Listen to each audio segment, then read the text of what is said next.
Oh, looky. Got a big rectangular box in the mail. What could it be? I'm just kidding. I'm very aware that it is prints. Oh, look at my hair, it's a mess. Don't watch. And I got my gloves because I know that they're prints and I don't want to touch them with my bare hands. These are my first two sold prints from my two best customers. My two only print selling customers so far. One of which is my mom. Thanks, Mom, for the support. And let's take a look at what we got here. I'm glad that they sent them flat pack and not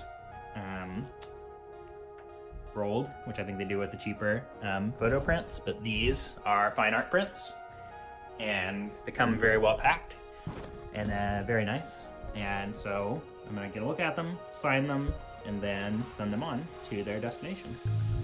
So I was wrong, actually. The first print that I sold was to Sergio Lopez, who lives in Barcelona, a friend of mine, photographer on Instagram. And thank you, Sergio, for being my first customer and for buying that print. My mom actually got the same print, and so she went with Tide Pools Koi, which is this photo. And this is a really nice one that I took. Actually, I took this on my iPhone, and so the resolution is a little lower than my, bigger camera photos. And so I think this is about the maximum print size that it looks good at. I want to pump it up much bigger, but I worry that it will not look so good if you get too big. But even at this size, it still looks pretty nice. And given that the viewing distance will be about, that far away, I think it looks really good. And so I'm pretty happy with this. Had this printed on a matte, like a smooth matte rag paper that's like very thick. Anyway, this looks real nice. So here is the print sans the protective plastic that it was in. Looks pretty nice. Pretty happy with this.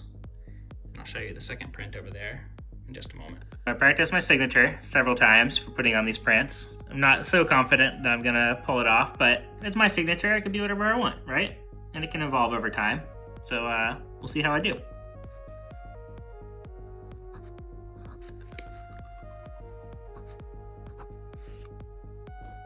I don't really love the Nicholas, but I am pretty happy with how the Doyle turned out. And I shouldn't have been recording while I wrote this because I wanted it to be thinner and smaller. But that's what you get for having half the attention on the recording device and half the attention on the page. Fortunately, like I said, it wasn't for my mom, so she's not gonna care at all. She's gonna be totally thrilled. And I decided I would put the print date on the back for future viewers of the photo. Next up are the Borum Hill condos. This is a favorite from my architecture portfolio. And the person that wanted this, she was like, I want the one with the blue windows. So I guess these really call out to her. There are a lot of really nice colors in each of the different windows, with these being a little more green. And this was total luck that this woman was walking by while I was taking this photo. I was actually just out on a photo crawl. I had just finished a job a few blocks away, and I was walking to somewhere, I think to go meet Dustin for coffee. And I walked from Borum Hill to Fulton Street in, what's the name of it? Fort Greene. And on the way over, I saw this building and I was like, oh, I need to stop and take a picture of this. And as I was framing it up, this lady happened to walk by, and there was another person right back here totally ruining that. So I actually went in here and photoshopped that person out and like replaced half of this SUV in here.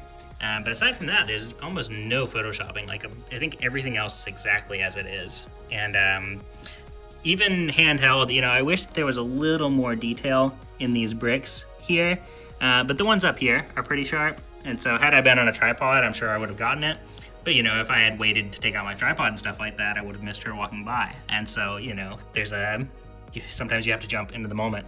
But obviously there are parts that's sharp throughout. So like, obviously there's an insane amount of detail on this building back here. And so I'm happy with it. I think it would print even bigger than this because this is one of the full resolution pictures from my Canon camera. We went with this size for this customer for price, but I do think this would probably print like twice as big, and that would be pretty fun to see. I should have been doing my practice writings on really nice thick paper, because the way the thick paper like this soaks up ink is way different than shitty printer paper.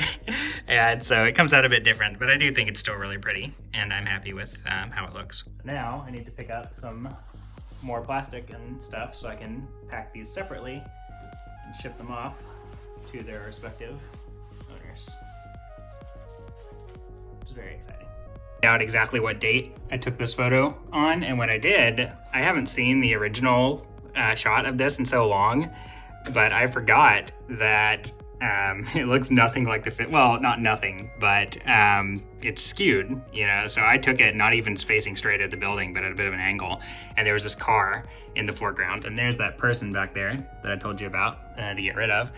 Yeah, and so I skewed the image to get the perspective correct, and I chopped out this car at the bottom, and then I took out that person over there and cropped out this stuff over here, and that's how we got to that beautiful finished image. But, I mean, you can see that the colors and stuff, they were all there, and all at the beginning. By the way, if you want to pick up one of these prints for your home, just go to nstoil.com, click on Print Store, and here's the gallery. If you have seen one of my photos before that you'd like to get printed but isn't on this page, just send me a message. Let me know which one it is. It's possible that I can print it for you. So get in touch.